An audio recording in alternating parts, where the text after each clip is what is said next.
Très heureux de vous retrouver ce soir, mesdames et messieurs, sur la radio-télévision kimbanguiste pour cette édition du journal. Le titre.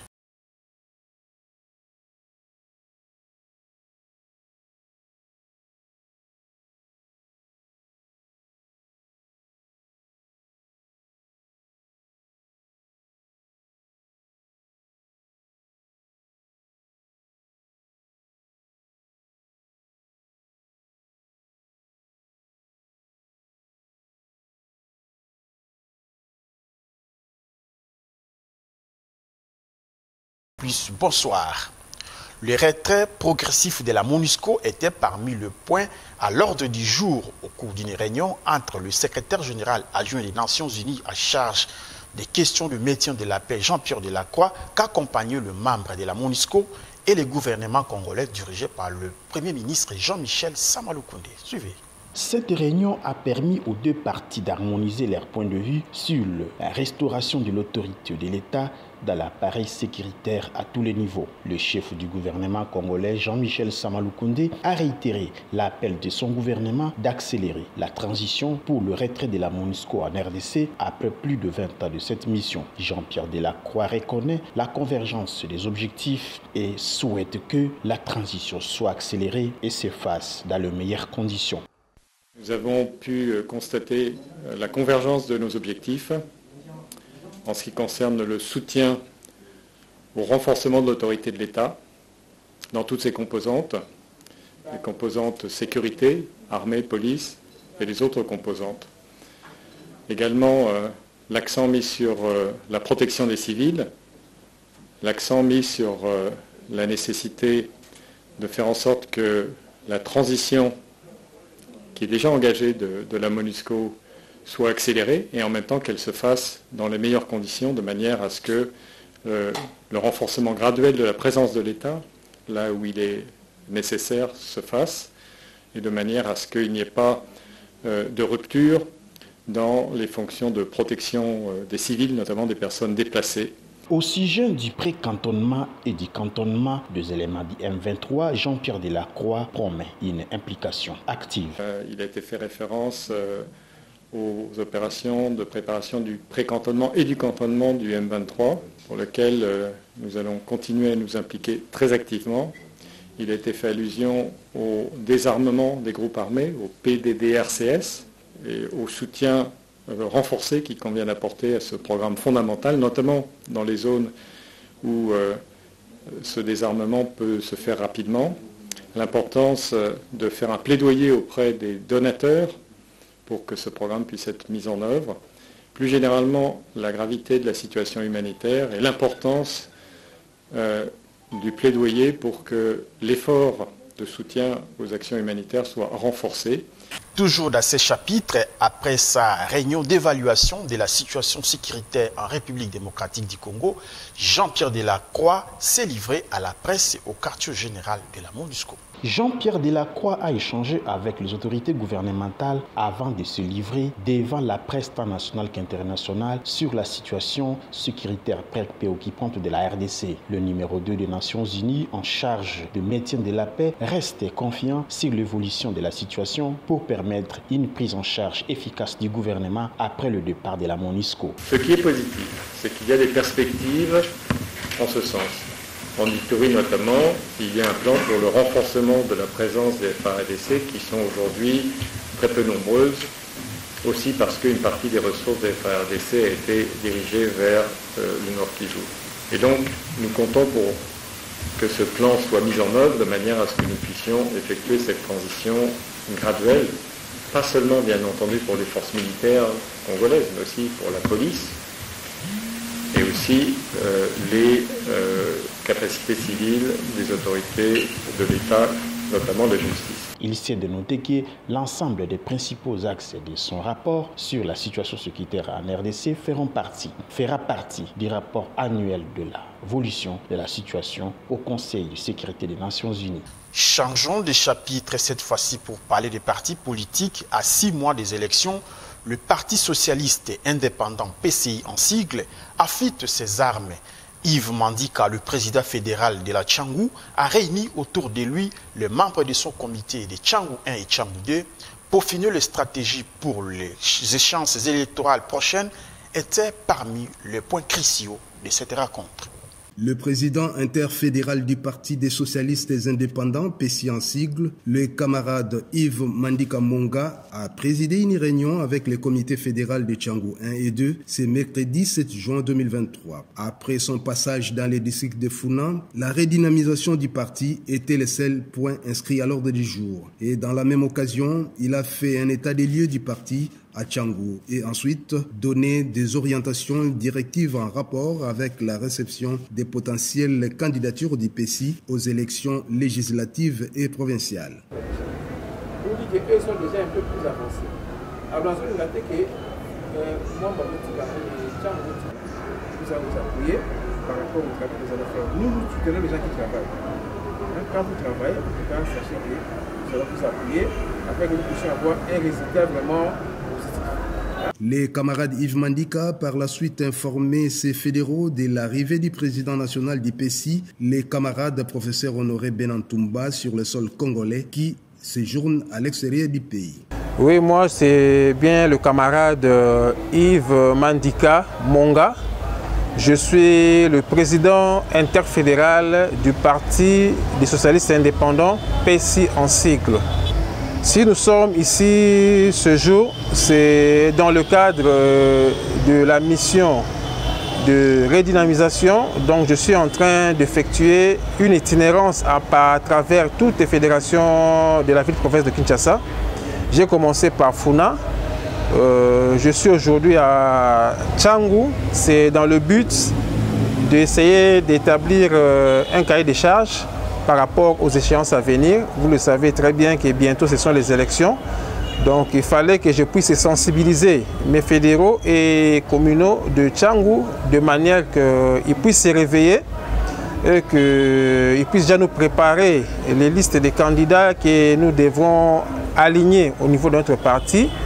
Ce qui fera que nous puissions au niveau de la députation nationale avoir le plus d'élus possible, ce qui vont permettre que le chef de l'État, Félix Antoine Tshisekedi Tshilombo, soit réélu pour son deuxième mandat et qu'il puisse avoir aussi des assises confortables au niveau de l'Assemblée nationale. Terminé là, je suis aussi venu pour véhiculer le message que m'a confié le président national, le camarade Honoré Benantumba, par rapport à sa venue ici dans la ville de Kinshasa, pour venir aussi donner encore un plus par rapport à cette mission que je suis en train d'effectuer sur place. Était présent à cette réunion le secrétaire général adjoint. Était présent à cette réunion le secrétaire général adjoint en charge de la mobilisation, les camarades docteur Gilles Lobey, qui à la fin a délié sa langue devant la caméra de la Ratelki.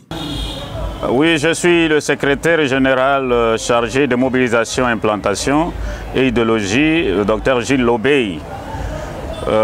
Nous sommes venus ici pour la redynamisation du parti dans l'interfédération de Kinshasa et que nous étions ensemble avec tous les représentants des structures de base et que nous avions parlé de manière élargie à ce qui concerne l'implantation, à ce qui concerne la mobilisation et les accessoires que nous avions mis sur place afin que nous puissions faire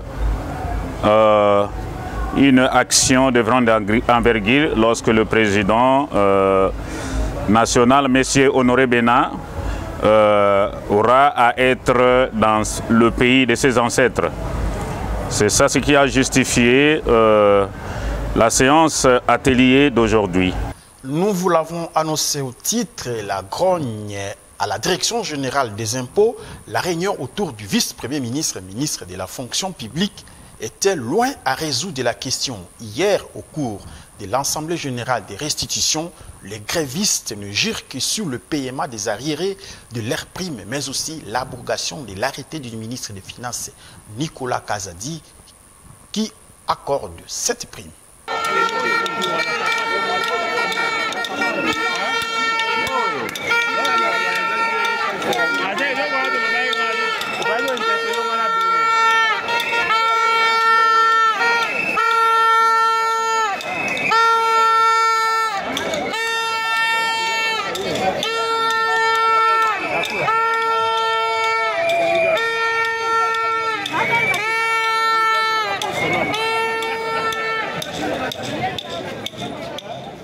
Malgré la réunion autour du vice-premier ministre et ministre de la fonction publique Jean-Pierre Yaou, les agents et cadres de la direction générale des impôts ne sont pas prêts à lâcher prise, surtout que le ministre des Finances Nicolas Kazadi a brillé par son absence à cette rencontre à l'occasion de l'Assemblée générale des restitutions organisée par le syndicat.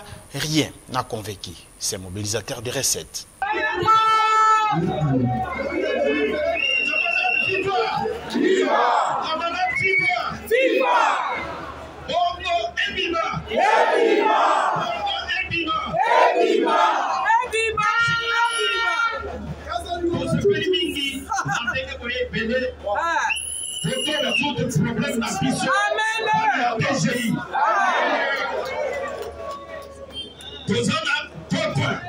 Premier point, les alliés pour confirmer pour annoncer que ce qui manque est limité, solution et ça le levé, lobby, commençons à y grève.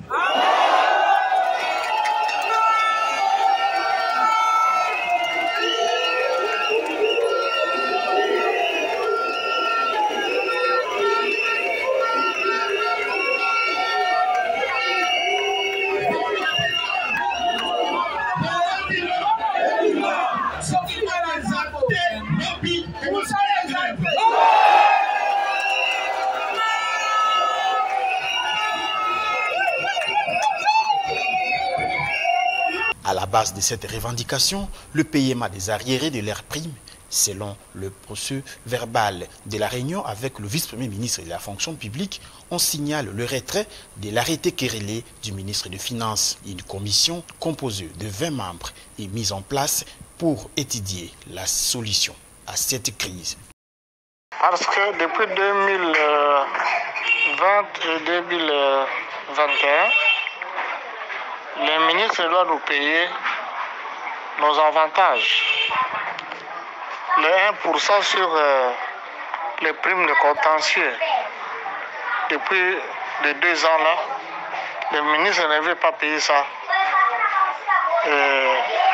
Maintenant, quand on réclame la rencontre avec les délégués, les ministres ne veulent pas fixer un délai qu'on va payer la dite dette. Alors, le ministre s'est fâché, il a abrogé son arrêté. Donc l'arrêté là, selon le contrat signé avec le syndicaliste, que non, quand vous réalisez, vous dépassez le montant par exemple, réalisé autant, mais vous dépassez. Alors, la plus-value là, on doit nous payer le 1%. Depuis que le ministre a signé l'arrêté, il ne veut pas payer depuis 2020-2021. C'est la cause pour laquelle les agents étaient fâchés, ils ont réclamé ça et il a abrogé la note là, son arrêté. Alors les agents étaient mécontents et le délégué a jugé bon d'aller en grève, mais avec l'intervention du ministre de la fonction publique, parce que le président de la République, il est au courant de ça, il a instruit le ministre de la fonction publique pour qu'on s'entende avec le ministre des Finances, mais le ministre des Finances n'était pas venu. Donc la réunion était hier, mais le ministre n'est pas venu. Et maintenant, si il ne déclenche pas, il ne paye pas cette prime, et la grève commence déjà.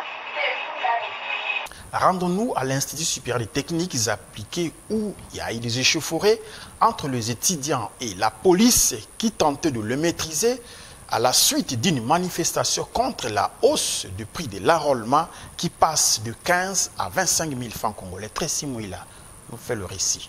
de cette manifestation. 9 policiers ont été blessés lors d'un affrontement avec les étudiants de l'Institut supérieur des techniques appliquées hier mercredi. Il s'agit plus particulièrement des étudiants des L3 électricité et télécommunications. Ces derniers protestaient contre la majoration des frais d'enrôlement et de la décision prise par les comités de gestion qui conditionnent la passation des examens par les paiements de la totalité de la première tranche de frais académiques. Les étudiants déplorent non seulement la majoration de frais, mais aussi la fermeture d'autres banques pour ne payer qu'à celles qui se trouvent dans l'enceinte de l'Institut. Ils demandent au directeur général de reporter les examens afin de permettre à tout étudiant de se conformer. La situation s'est rétablie après l'intervention des nouveaux renforts de la police pour disperser les étudiants sous plusieurs de gaz lacrymogènes.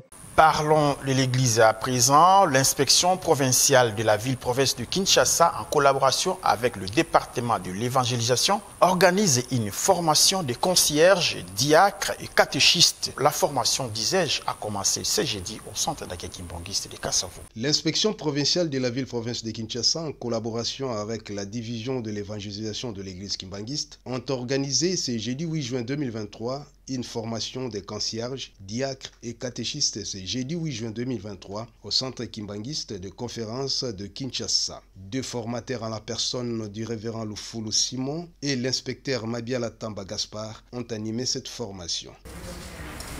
Bino bakolo paroisse bembe wana bozotinda pasteur tos diacre akende kokunda. Boyoka na pena famille pour na condition et à retour. Yanganga nzambe oyo azokende kokunda oyo autanga fuka ya bundu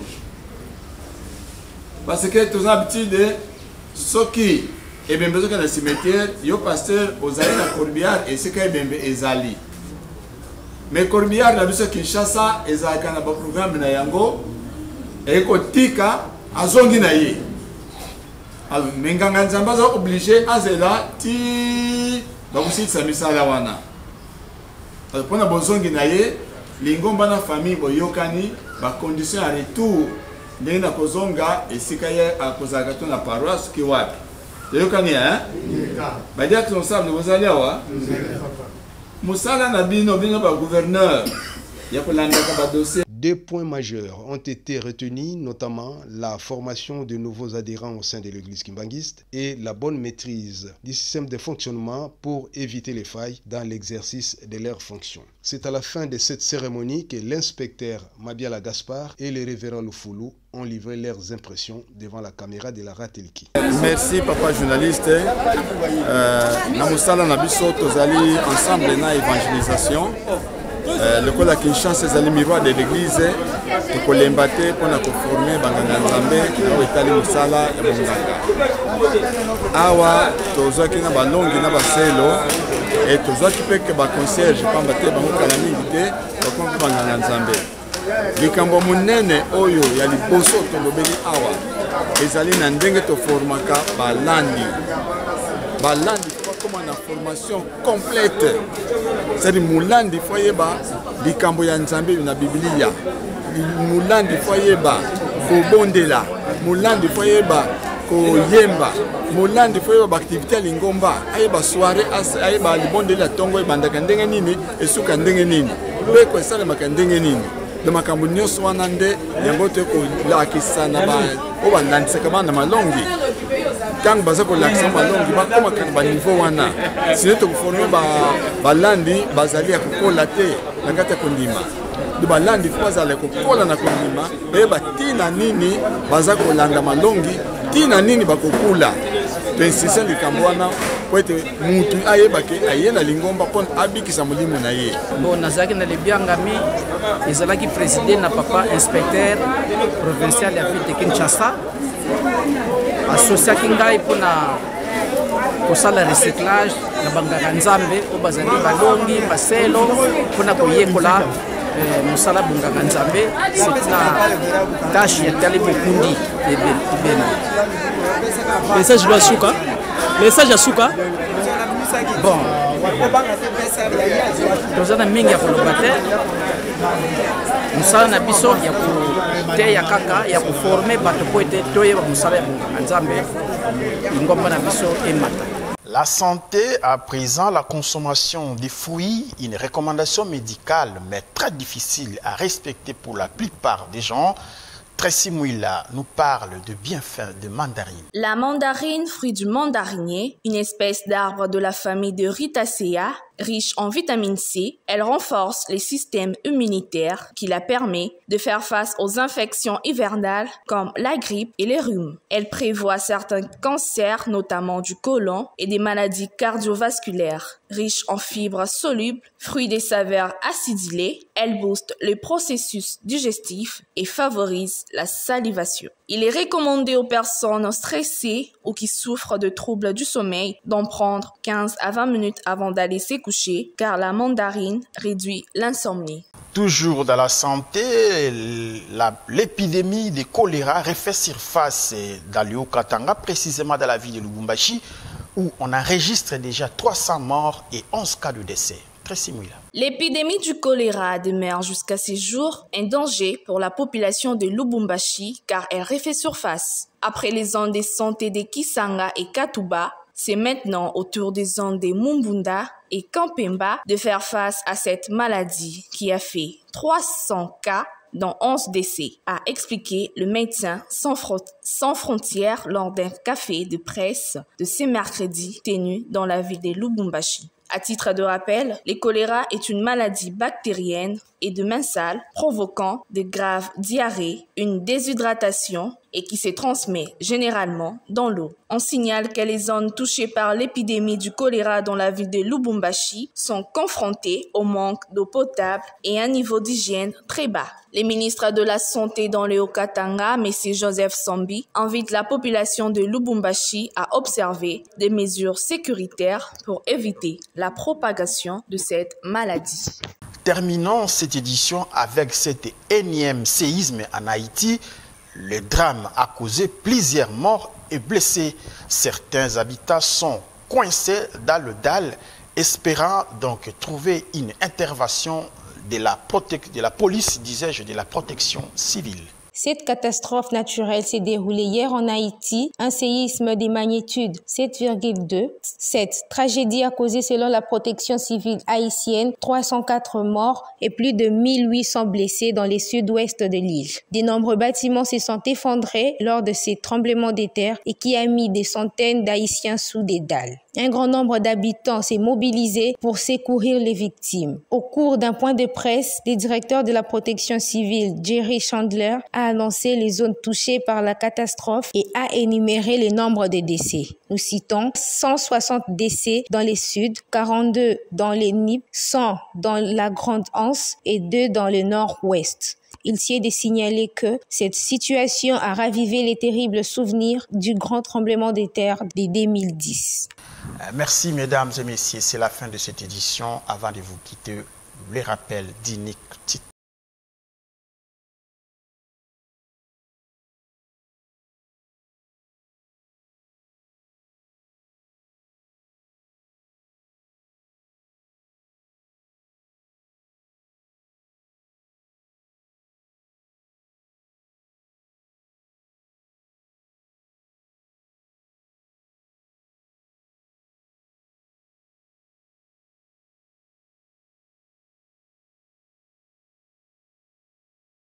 L'équipe de rédaction, je vous dis merci et au revoir.